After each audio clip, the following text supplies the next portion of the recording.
এতিয়া এটা news viral হৈ আছে যে 21 এপ্ৰিলত ৰিজাল্ট দিব নেকি। আজিৰ ভিডিঅ'টোত এই বিষয়ে আমি আলোচনা কৰিম, তো ভিডিঅ'টো স্কিপ নকৰি লাষ্টলৈকে চাবা। Hello' everyone and welcome back to our YouTube channel HS Study Assam 07। এতিয়া আটাইতকৈ ডাঙৰ প্ৰশ্ন হৈছে HS ৰিজাল্ট কালিলৈ দিব নেকি। এইটো লৈ এতিয়া সকলোফালে বহুত আলোচনা চলি আছে। লেটেষ্ট ৰিপৰ্টছ অনুসৰি কোৱা হৈছে যে HS ৰিজাল্ট 2026 এপ্ৰিলৰ 21 তাৰিখে ঘোষণা হ'ব পাৰে, নহ'লে এপ্ৰিলৰ শেষলৈকে আহিব পাৰে। কিন্তু গুৰুত্বপূৰ্ণ কথাটো হৈছে এতিয়ালৈকে AHSECৰ পৰা কোনো অফিচিয়েল কনফাৰ্মেশ্যন আহি পোৱা নাই। ইয়াৰ অৰ্থ হৈছে এইটো এতিয়াও 100% কনফাৰ্ম নহয়।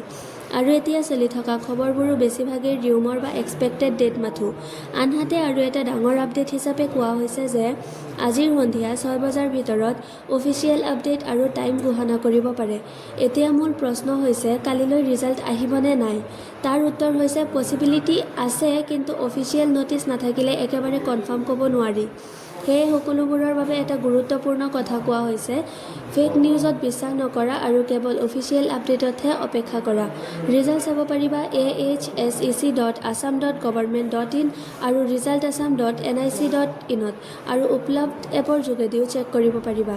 ইয়াৰ বাবে ৰোল নাম্বাৰ আৰু ৰেজিষ্ট্ৰেশ্যন নাম্বাৰ দিব লাগিব। মোৰ মতে যদি আজিৰ ভিতৰত অফিচিয়েল নটিচ আহে তেন্তে কালিলৈ ৰিজাল্ট অহাৰ সম্ভাৱনা বেছি, কিন্তু অফিচিয়েল কনফাৰ্মেশ্যন আহিলেহে সেয়া বিশ্বাস কৰিব লাগে।